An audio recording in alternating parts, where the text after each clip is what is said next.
Hello, and welcome back to another one of my videos.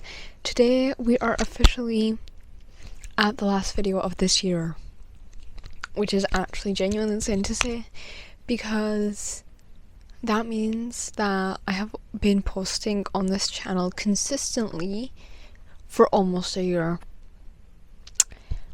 Crazy. Anyway, that's not the point. The point is, since it is the last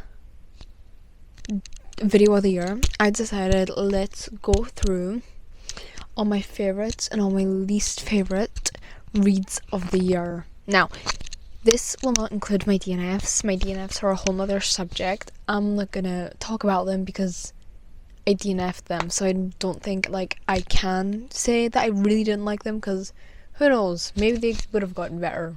Doubt it, but maybe.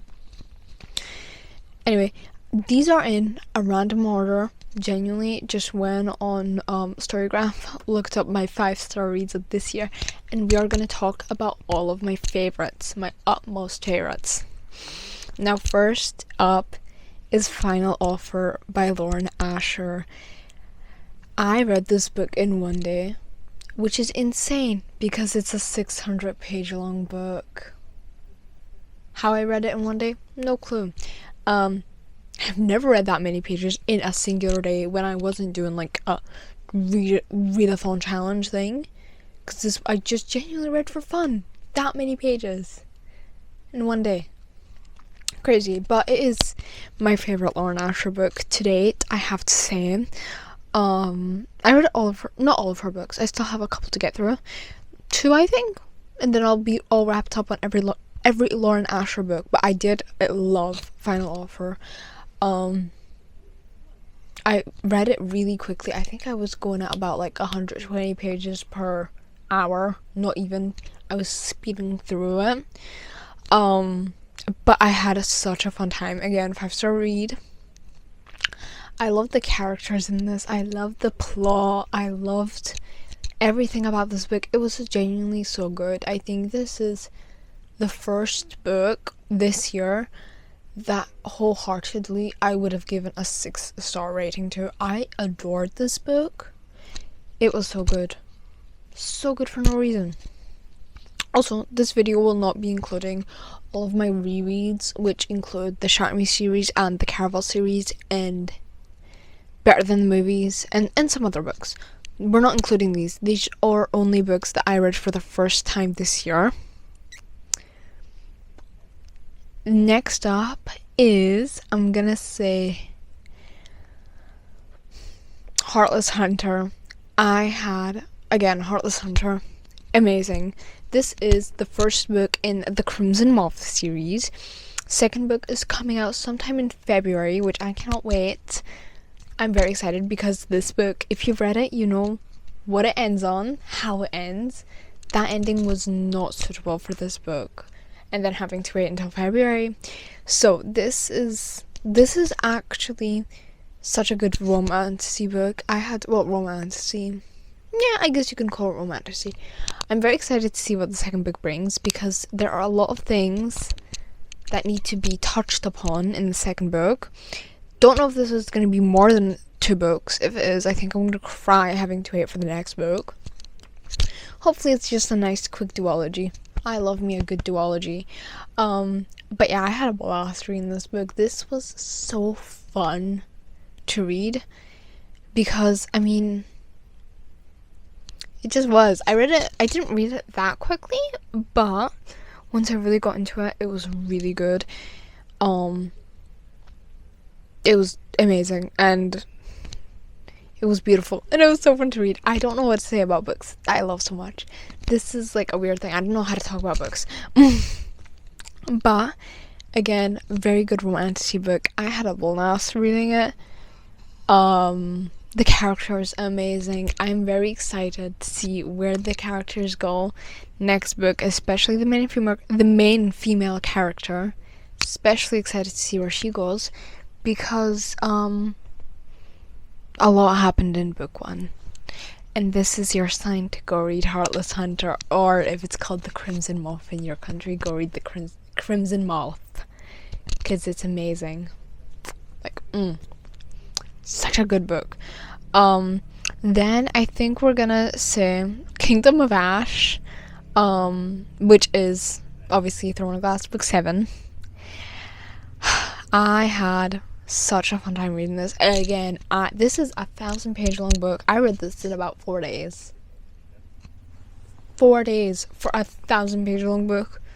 Again, insane. This is such a good way to wrap up the series. I genuinely am shocked with how people manage to reread the series every year. I mean, I get it. The series is amazing. But this is a very long series. Like, there are a lot of pages, a lot of books. 8 books you need to reread this series every year. People who do that, go for it. Amazing. Wait, why am I saying... I mean, it's 8 very long books. Because I reread the Shatter Army series every year. And that is also, like, 6 books with, like, 5 novellas. We don't talk about that. But I had a blast reading it. I think this series, Throne of Glass, really solidified Sarah J. Maas as an amazing author for me. She genuinely very good writer. And I still need to get around to reading Crescent City. I haven't bought the books, so I need to buy the books on my Kindle and read it. Because I've heard that it's her weakest series in terms of writing and all that. But I genuinely don't know much about Crescent City. I'm pretty sure it's set in, like, the same world as ACOTAR. Like, not how... Because obviously Kingdom of Ash and... No, obviously Throne of Glass and ACOTAR are very separate. They are very much their own worlds. But, for example, how do I say this? I think Crescent City and ACOTAR are in the same world. I think there's some overlapping of characters from what I've seen, what I've heard. Again, I know basically none about it. I think the main character is Ginger. I know someone in that book is redhead. That's genuinely all I know. I know very little about Crescent City, which is good for if you're, like, going right into a new book. Now I'm gonna talk about an amazing author, an amazing book. I adore Holly Jackson. She is amazing writer, wonderful, beautiful. She can write amazing books. A Good Girl's Guide to Murder, 5-star Vibe, and the book we're talking about now, The Reappearance of Rachel Price. I adored this book. It took me about 5 hours to read, which is really good for, like, a 450-page long book. I'm very excited for her next book that is coming out next year. Forgot the name of it. Genuinely no clue what the name is. I think it's about... What is it about? I forgot. I forgot what this is about. Well, let me see. Let me at least try and find the title of this book that's going to be coming out next year. Let me try. Let's see here. We're going to go here. We're going to try and find it. Oh, Not Quite Dead Yet. That is what it's called. It's called Not Quite Dead Yet. I am not quite sure what it's about, but it's fine. If it's a Holly Jackson book, it's going to be amazing. And it's her first non-young adult book, which I'm very excited about. To see what that entails. See what it brings to the table. Because I adore all of the books. I think 5-star Vibe is my least favourite. But that literally says nothing, because all the books are amazing. I think all the books, apart from 5-star Vibe, are at least a 4.5 star for me. They're such good books. So, like, carefully thought out and so beautifully written and all of that jazz. But that is my favorite books of 2024. Now we're going to be moving on to my least favorite book of 2024. Now the first one is Bound by Ravens. Yeah, I genuinely don't remember what this was about. All I know is I gave it 2 stars because I have it pulled up right now. But I gave it 2 stars, and genuinely the whole Bound by series, it just wasn't for me. I got it because it was free on Kindle. That was all I don't know, stuff for Kindle Day. That I got them all, so I'm like, oh yeah, free books sounds good. They were not good. I did not have a fun time at all reading them. But that was also like, they were novellas, so basically novellas. I treated them as novellas because they're quite short books. Anyway, moving on to some books that were not short books that should not have been so bad is... Okay, wait, we're going to actually start off with a short book because I just want to get this out of the way and talked about. It is White Nights. I didn't like it. It's a classic. I shouldn't have really gone into it with too high expectations. It was recommended to me by someone who adores this book. I did not adore it. It got 2.5 stars. Did not adore it at all because it was not for me. It's a classic, and it solidified my thoughts on I'm not for classics. I am not built to read classic books. Anyway, now we have two actual proper full-length novels on this list, and that is Magnolia Park's Long Way Home by Jessa Hastings. Nothing against Jessa Hastings. I'm still trying to read this series. I think I gotta move on to the fourth book. I think it's a Daisy Hates book, but genuinely, the only reason I read Magnolia Park's The Long Way Home was so that I could move on to the next Daisy Hates book, which I still have not gotten to, but that's not important. This series is it's something, you know. The first Magnolia Park's book, not a fan of it. I think it got like 3 stars, 2.75, something like that. But I'm like, you know what? The second book follows a different character. Let's see what this has. Maybe it's better. And that was a really good book. I did really like the Daisy Hates book. And then I moved on to Magnolia Park's Long Way Home so that I could move on to the next Daisy Hates, because I'm like, I gotta read this anyway. I started it, and this book took me about 10 days to read. Because it just was not for me. It was not my jam. Magnolia Parks and what's his name? BJ. BJ, that's his name. BJ Ballantyne. Hate him. Hate them both.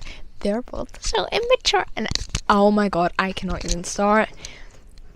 I hate them too, and I hate the Magnolia Parks books, but I do like the Daisy Hates one, at least the first one, so I'm gonna read it. The first Daisy Hates book was a good book. Can't hold that against it. It was a good book. Just because the sister books are not good books does not mean Daisy Hates can't be good. It was very disappointing. That's all I have to say. And then the last book I'm going to be talking about in this video is Wild Love by Elsie Silver. This was the third Elsie Silver book I read, and it was genuinely just my last saving grace for Elsie Silver. She's not for me. I don't know what it is. A lot of people, when they talk about the main 3 romance authors, it's always Elsie Silver, Lauren Asher, and Anna Hong. Now, I love Lauren Asher and Anna Hong. Elsie Silver, cannot stand the writing style. I cannot stand the characters. I think in all 3 of the books I read, I liked the one character. And that is... I'm not putting a lot of emphasis on the word like. She wasn't even that good. She was okay, I guess, kind of. Yeah, Wild Love just really pissed me off. I read the whole book because I wanted to give Elsie Silver a last chance. I wanted to see maybe it gets good at the end. Maybe this, maybe that. It did not get good at the end.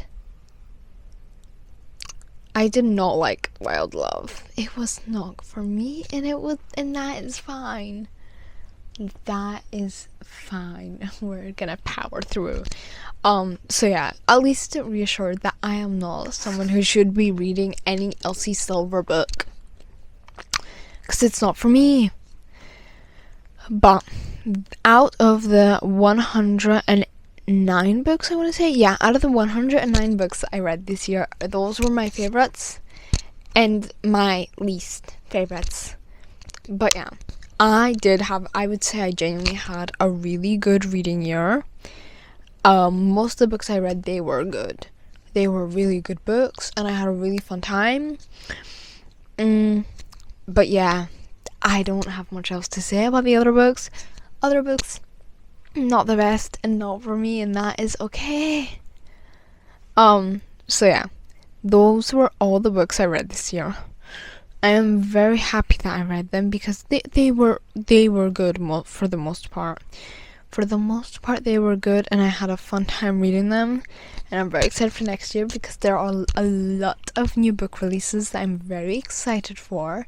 I'm very excited to read them and to hopefully love them. And there are other books in general that I just want to read.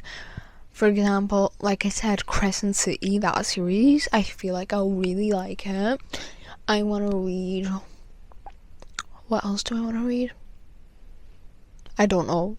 My mind just blanked. But there are a lot of books I want to read and that I will read and that I'll love. Hopefully. There are series I need to finish that I'll love, hopefully. There's just a lot of things that I'm very hopeful for in 2025, the reading year. So yeah, that is it for this week's video. Those were, like I said, my favorites and my least favorite books of this year. And all in all, this was a really fun and the best reading year I have ever had. Like, I've never read over 100 books in a year. Just saying that I read over 100 books in a year is mind-boggling. I read 3 digits worth of books. Crazy. So yeah, now I'm gonna head off. And I'll see you next week, hopefully with another video. Bye!